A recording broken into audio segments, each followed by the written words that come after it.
হাই বন্ধুসকল, আপোনালোকক আমাৰ ইউটিউব চেনেলৰ অন্য এটা ভিডিঅ'লৈ স্বাগতম জনালোঁ। আজি ৩৭ লাখ মহিলাৰ কাৰণে সুখৰ দিন। বহুত দিনৰ অপেক্ষাত, বহুত দিন ধৈৰ্য ধৰাৰ পাছত আজি ভাল দিনটো আহিলে। ফাইনেলি মহিলা উদ্যমিতা আঁচনিৰ যি 10,000 টকা দিয়া কথা আছিলে, মুখ্যমন্ত্ৰী আজি চেক বিতৰণ কৰিব বন্ধুসকল। প্ৰথমতে বিহালীত আৰম্ভ কৰিব, বাকী তাৰ অলপ দিনৰ পাছতে সমগ্ৰ ৰাজ্যতে মুঠ ৩৭ লাখ মহিলাই লাভ কৰিব মহিলা উদ্যমিতা আঁচনি 10,000 টকা। 10,000 দিয়াৰ পিছতে যদি ভালকৈ কাম কৰে, ভালকৈ বিজনেছ কৰে, তাৰ পাছত 25,000 দিব। 25,000ৰ পিছতো যদি ভালকৈ কাম কৰে, 25,000 দিয়াৰ পিছত তাৰ পৰা 50,000 টকালৈকে দিব বুলি মুখ্যমন্ত্ৰীয়ে ঘোষণা কৰিলে। আৰু আমাৰ গ্ৰাম্য এলেকাৰ কাৰণে 2,700 কোটি টকা, আৰু চহৰীয়া যি এলেকা আছে বা টাউনীয়া এলেকা আছে তাৰ কাৰণে 300 কোটি টকাৰ প্ৰয়োজন হ'ব বুলি মুখ্যমন্ত্ৰীয়ে জনালে। আজি বিহালীত আৰম্ভ কৰিব, চেক বিতৰণ কৰিব মুখ্যমন্ত্ৰীয়ে। সকলোখিনি কথা ক'লে আপোনালোকে ভিডিঅ'টো শেষলৈকে চাই থাকক, সকলোখিনি কথা গম পাব। আজিৰ পৰা কেইমাহমান আগতে আমি এটা আঁচনি আৰম্ভ কৰিছিলোঁ, মহিলা উদ্যমিতা আঁচনি।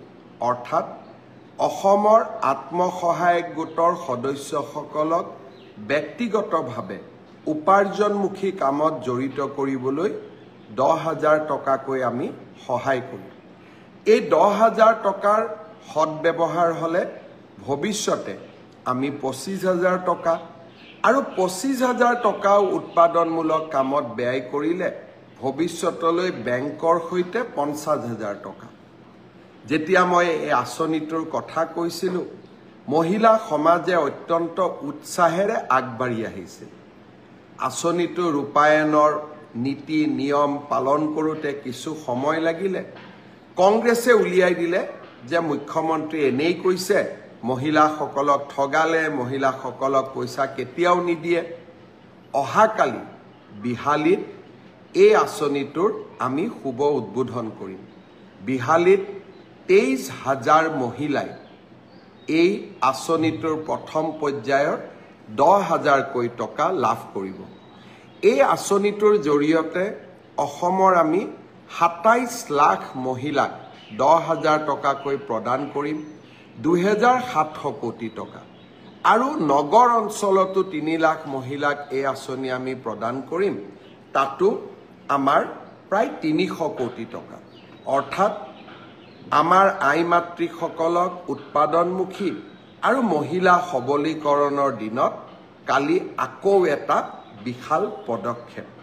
অৰুণোদয়ৰ পিছত মহিলা সবলীকৰণৰ ক্ষেত্ৰত অসমে অহাকালি আৰু এটা শক্তিশালী খোজ পেলাব। বিহালীৰ কালি সভাখনৰ বাবে নিশাটো অপেক্ষা কৰিম।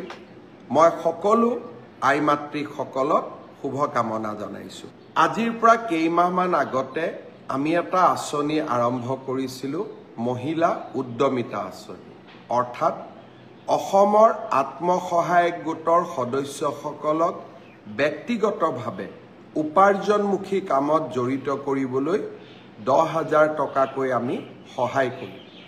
এই 10,000 টকাৰ সদব্যৱহাৰ হ'লে ভৱিষ্যতে আমি 25,000 টকা আৰু 25,000 টকাও উৎপাদনমূলক কামত ব্যয় কৰিলে ভৱিষ্যতলৈ বেংকৰ সৈতে 50,000 টকা।